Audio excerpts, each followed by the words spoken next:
الہ آباد سے بھی آگے تک جہاں جہاں جرنیلی سڑک چلی، ساتھ ساتھ تا حد نگاہ سیدھے سپاٹ کھیت چلے۔ تپتی دھوپ میں آنکھیں سائے کے منظر کو ترس گئی تھیں کہ اچانک درختوں کے جھنڈ آ گئے، باغوں کی ٹھنڈی چھاؤں آ گئی، اور ان کے ساتھ کوئل کی ایسی پکار جسے سن کر آغا حشر کاشمیری کے ڈرامے آنکھ کا نشہ کا وہ گانا ذہن میں مچلا، کوئل یا مت کر پکار کرے جوا لاگے کٹار۔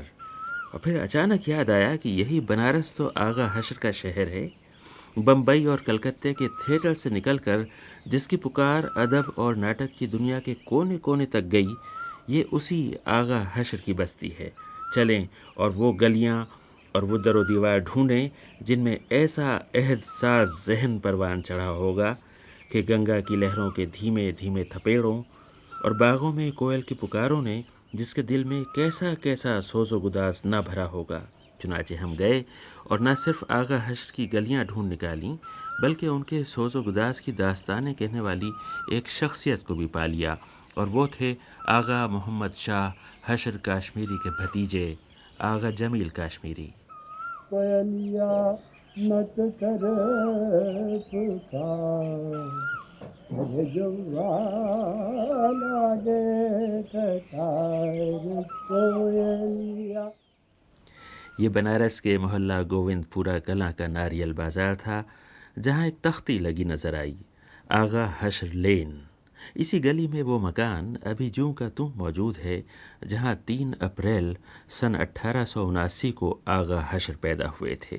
ان کے کاغذات، ان کی تحریریں، ان کے ڈراموں کے مسودے، اور صرف یہی نہیں، وہ مسہری جس پہ وہ سوتے تھے، وہ آرام کرسی جس پر وہ بیٹھتے تھے، وہ میز جس پر وہ لکھتے تھے، وہ پیالیاں جن میں وہ چائے پیتے تھے، وہ سب بڑی احتیاط سے رکھا گیا ہے۔ آغا حشر جیسے عظیم ڈرامہ نگار کی یہ یادگاریں بس اب آغا جمیل کاشمیری کے دم سے ہیں۔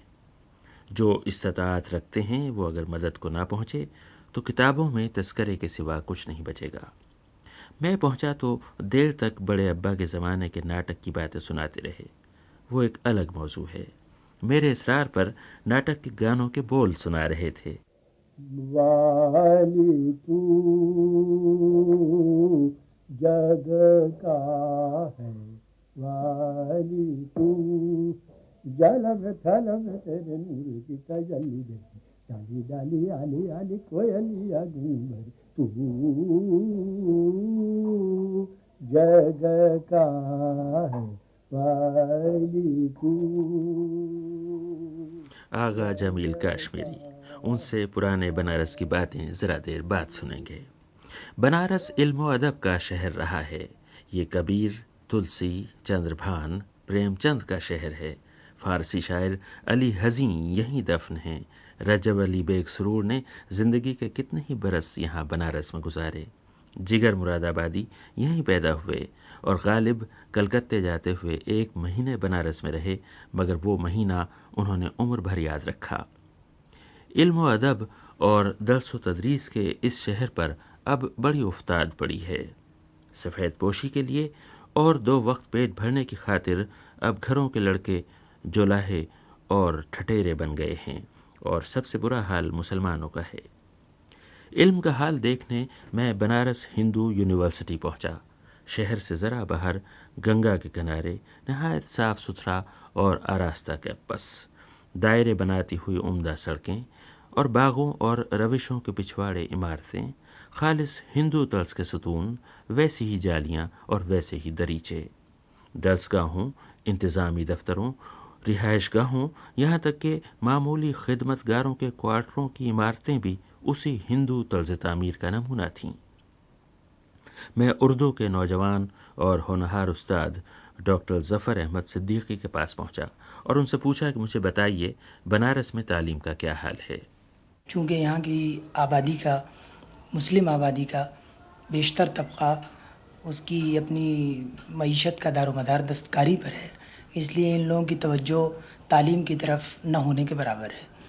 اور یہاں جو ادارے ہیں ان میں بہت بڑا ادارہ بنارس ہندو یونیورسٹی ہے، یہاں پر بھی مسلمان طلبہ کی تعداد نسبتاً کم ہے، اور بنارس کے مسلمان طلبہ کی تعداد اس سے بھی زیادہ کم ہے، اور پھر اول تو تعلیم کی طرف توجہ کم ہے، دوسرے اس علاقے کے مسلمان طلباء زیادہ تر علی گڑھ کا رخ کرتے ہیں، اور اکثر بیشتر مجھ سے ملاقات ہوتی ہے باہر لوگوں سے، وہ مجھ سے پوچھتے ہیں کہ آپ بنارس میں کس شعبے میں ہیں. میں جب ان سے یہ ذکر کرتا ہوں کہ میں اردو سے متعلق ہوں تو بہت ہی حیرت کے ساتھ وہ یہ دریافت کرتے ہیں کہ کیا بنارس میں اردو کا شعبہ بھی قائم ہے.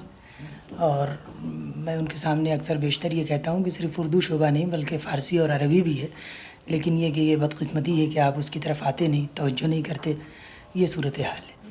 ڈاکٹر ظفر احمد صدیقی. چلیے مانا کہ ہندو یونیورسٹی کے نام میں کچھ ایسی تاثیر ہوگی کہ نوجوان ادھر کا رخ نہیں کرتے، تو پھر شہر میں ایک مسلم جامعہ بھی ہے، چل کر اسے دیکھا جائے. بنارس کا مرکزی دارالعلوم ریوڑی تالاب کے علاقے میں ہے. نہایت بڑی اور شاندار عمارت ہے، اور سب سے بڑھ کر یہ کہ زندہ جیتی جاگتی عمارت ہے. جماعتیں لگی ہیں، امتحان ہو رہے ہیں، تحقیق ہو رہی ہے، کتابیں چھاپی جا رہی ہیں، جریدے نکالے جا رہے ہیں، کتب خانہ آراستہ کیا جا رہا ہے، اقامت گاہیں بن رہی ہیں، جامعہ کا اسپتال تعمیر ہو رہا ہے، اور فتوے جاری کیے جا رہے ہیں. لیکن یہ درسگاہ علماء دین تو پیدا کر دے گی، آج کی دنیا کے قدم سے قدم ملا کر چلنے والے نوجوان وہ کہاں سے لائے گی؟ میں نے مرکزی دارالعلوم کے استاد مولانا صفی الرحمن صاحب سے یہی پوچھا کہ اس اتنے بڑے ادارے میں پرائمری کے 5 سال اور عربی تعلیم کے 10 سال لگانے کے بعد لڑکے پھر کیا کرتے ہیں؟ عام طور پر تو کسی نہ کسی جگہ وہ تدریس کا کام کرتے ہیں، یعنی بڑی تعداد ایسی طلباء کی ہے جو پڑھنے پڑھانے کا کام یا مساجد میں بعض امامت اور خطابت کا بھی کام کرتے ہیں.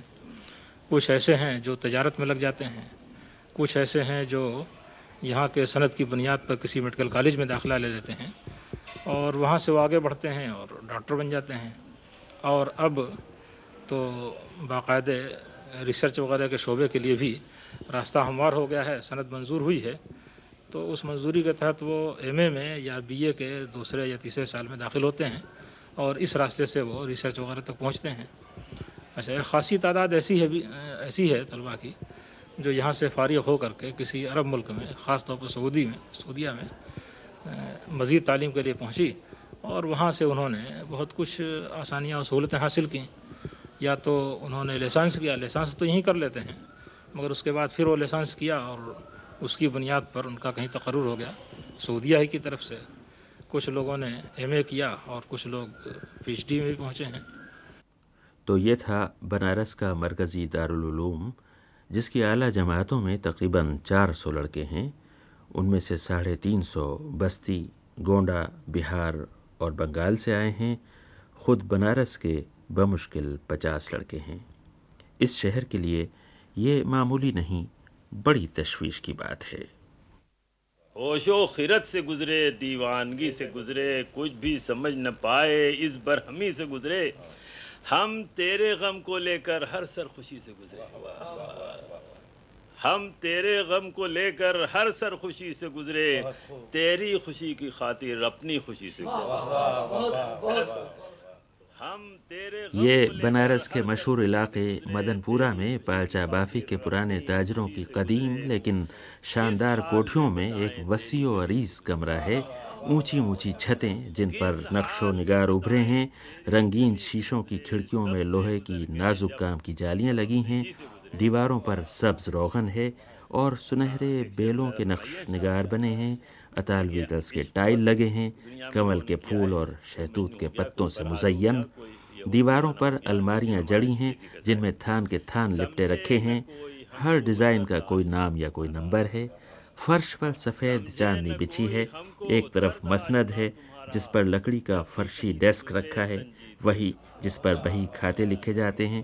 یہیں ایک چھوٹی سی شیری نشست آراستہ ہے، اور ان تاجر گھرانوں کے ایک بزرگ عبد القدوس نسیم صاحب اپنی غزل پڑھ رہے ہیں. یوں بنارس میں ایک روایت ہے جو غنیمت ہے کہ ابھی تک چلی آ رہی ہے. آنسو نہ تھم سکیں جب 2 لمحہ شام غم میں، بعد سحر سے کہنا تر دامنی سے گزرے. گر تم کو پوچھنا ہو شام و سحر سے پوچھو، گر تم کو پوچھنا ہو شام و سحر سے پوچھو، فرقت کے 4 دن تھے کس بے کلی سے گزرا. یہ تھے عبد القدوس نسیم صاحب. شعر و ادب کی بات چلی تو ہم کوچائے آغا حشر کاشمیری چلے. ویسے تو ادھر کئی راستے جاتے ہیں، مگر میرا اصرار تھا کہ دال منڈی کے راستے چلیں گے. اہل بنارس کی جنس وہیں سے آتی تھی. اب وہاں رسولن اور بطولن نہیں، نہ صحیح. وہ جھروکے تو دیکھیں گے جن پر گرے ہوئے پردے یہ اعلان کیا کرتے تھے کہ آج کوئی نواب صاحب تشریف لائے ہوئے ہیں. ہم گئے تو دن کبھی کا ڈھل چکا تھا.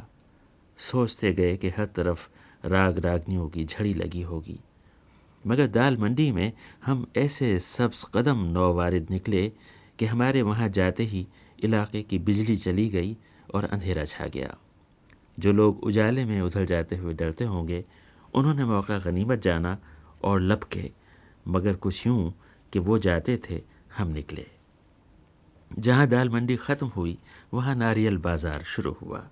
اب آغا حشر کاشمیری مرحوم کی بیرونی بیٹھک تھی اور ان کے بھتیجے آغا جمیل احمد تھے جن کی باتوں میں گلوں کی خوشبو تھی. پرانے بنارس کی ساری تہذیب سمٹ کر ان کی گفتگو میں چلی آئی، اور سچ تو یہ ہے کہ اس رات شمع کی روشنی میں آغا جمیل احمد شاہ کاشمیری صاحب نے اپنے بڑے ابا کی طرح مکالموں سے ایسا منظر کھینچا کہ مرزا غالب کے کسی خط کا وہ فقرہ دوبارہ جی اٹھا کہ صاحب بنارس کا کیا کہنا، ایسا شہر کہاں پیدا ہوتا ہے. انتہائی جوانی میں میرا وہاں جانا ہوا. اگر اس موسم میں جوان ہوتا تو وہیں رہ جاتا، ادھر کو نہ آتا. یہاں پہ کجری بنارس کی خاص چیز ہے، اور کجری میں یہ بھیرو ایک شخص یہاں کے اوپر بہت مشہور تھا ہلدی بازار کا، اس کا اکھاڑا آتا تھا. اور پھر یہ ہے کہ یکجہتی کا عالم یہ تھا ہندو اور مسلمان کے، کہ ہولی کے زمانے میں ادھر ہلکا جلی، اور آپ جانتے ہیں کہ مسلمانوں کی قسمت میں پتہ نہیں کیا تھا. میں نے تو جس شہر میں دیکھا وہ یہی دیکھا کہ روسا کے مکانوں کے قریب بازار حسن ضرور ہے. تو لہٰذا یہ دال منڈی میری تو ہے ہی ہے، میرے اس پھاٹک پہ جائیے تو دال منڈی، اور میرے اس پھاٹک پہ جائیے تو دال منڈی. تو اس زمانے میں بھی دال منڈی، اور دال منڈی بھی آج کل کی دال منڈی نہیں تھی جو آپ دیکھ رہے ہیں، یہ آباد دال منڈی تھی. اور بہت ہی یہاں پر اس کا طریقہ یہ تھا ہم لوگوں کے بچپن میں کہ صبح کے وقت یہ تعلیم لیتی تھیں اپنے استادوں سے، اس کے بعد یہ آرام کرتی تھیں. شام کو ان کے یہاں اگر کسی رئیس نے کہلا دیا کہ میں آنے والا ہوں تو پردے ان کے گرے ہوتے تھے، کوئی دوسرا جا نہیں سکتا تھا. وہ رئیس آتے تھے 9-10 بجے سے ان کا گانا شروع ہوتا تھا، اور اس کے بعد صبح بھیرویں کے بعد ان کے گانے ختم ہو جاتے تھے. مجال نہیں کوئی محلے کا لڑکا ان کے یہاں قدم رکھ دے، اور اگر رکھ دیا تو دوسرے وہ جنامن ان کے گھر پہ یہ شکایت آتی تھی کہ میاں آئے تھے، اب آپ کا یہ فرض ہے کہ ان کو روکیے صاحبزادے کو، میں تو کچھ نہیں کہہ سکتی. تو یہ گھر خبر بھی آ جایا کرتی تھی. تو لہٰذا سب محتاط رہتے تھے. یہ ہے کہ ان کی تہذیب دیکھ کر کے ہم لوگوں میں تہذیب کا مادہ ضرور پیدا ہو جاتا تھا.